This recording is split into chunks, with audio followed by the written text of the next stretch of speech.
j'ai réalisé que je n'avais pas de passion, que rien ne me passionnait, je n'avais pas d'amour intense, de joie intense quand je fais une certaine activité. Bonjour à tous, j'espère que vous allez bien. On se retrouve aujourd'hui pour un nouvel épisode. Ça me fait plaisir de vous retrouver et aujourd'hui j'aimerais vous parler autre chose que l'élégance. Une pensée que j'ai partagée hier avec mes copines de danse et j'ai envie de réfléchir à voix haute avec vous. Hier, avec ma prof de danse, à table, on était d'accord pour dire que, en fait, quand on fait les choses, quand on réussit les choses, c'est par volonté. Par exemple, je n'étais pas destinée à faire des études. Premièrement, parce que dans ma famille, personne n'a fait d'études supérieures, ou du moins personne ne les a réussies. Et en plus, j'étais une mauvaise élève. Je n'étais pas brillante à l'école, pas du tout. Et un jour, ma directrice de collège, quand j'étais en 3e, elle m'a convoquée et m'a dit « Écoute Solène, tu n'as pas le niveau pour aller en seconde générale, donc il faut que tu choisisses un CAP. Tu peux regarder un CAP coiffure ou un CAP esthétique. T'es très féminine, je pense que ça te plairait. » Et moi, depuis toute petite, je voulais être styliste de mode, de haute couture. Je précise, c'est très important. Et là, comme par magie, je me suis mise à travailler. Pour la première fois, je me suis mise à réfléchir en cours, à être sérieuse. Je n'avais aucune méthode de travail, mais comme je voulais intégrer une seconde générale, j'ai travaillé très dur. Et j'ai réussi. À partir de mes 14 ans, je suis devenue une bonne élève. Alors évidemment, j'avais pris beaucoup de retard. Je n'ai jamais réussi à obtenir une bonne méthode de travail, même lors de mon Master 2.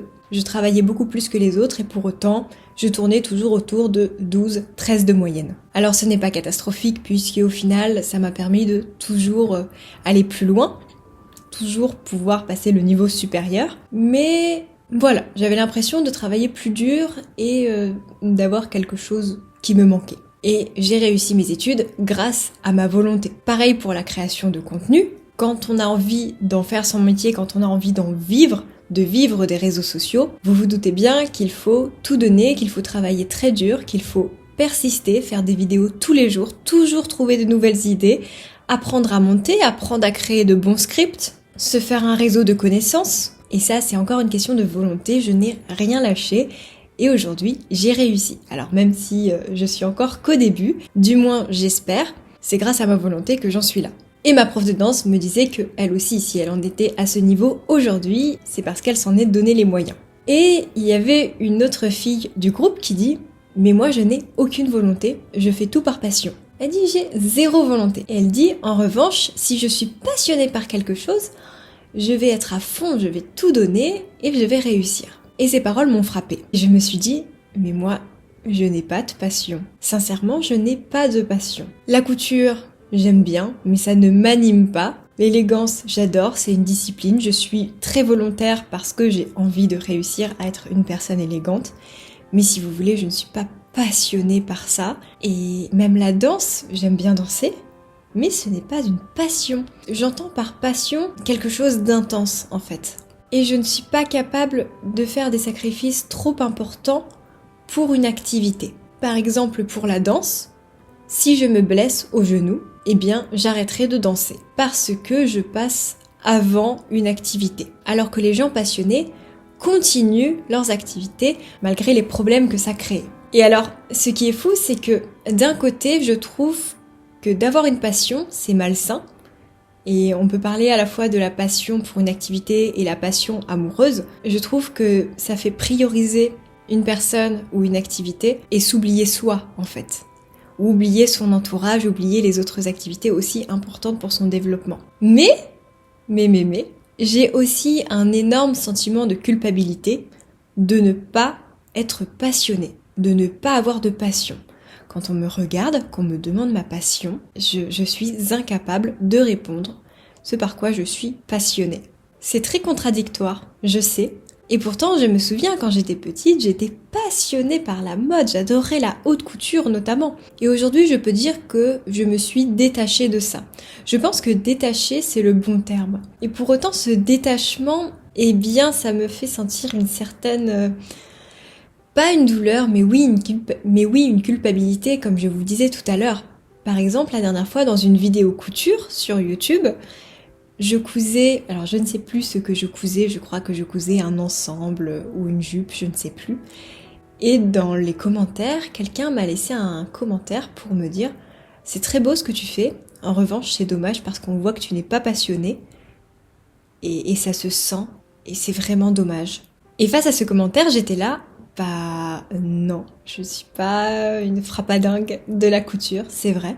Pour autant, j'adore coudre, j'adore créer, j'adore passer du temps à faire des belles choses, mais je ne suis pas passionnée, si vous voulez. La couture, ça ne me met pas dans un état de bonheur, et j'aimerais connaître ça, sincèrement. Et en fait, tu sais pas trop si finalement c'est le bon équilibre de faire plusieurs activités, d'aimer, mais voilà, sans devoir tout donner, et finalement de ne pas aimer suffisamment la chose pour que ce soit remarqué et jugé.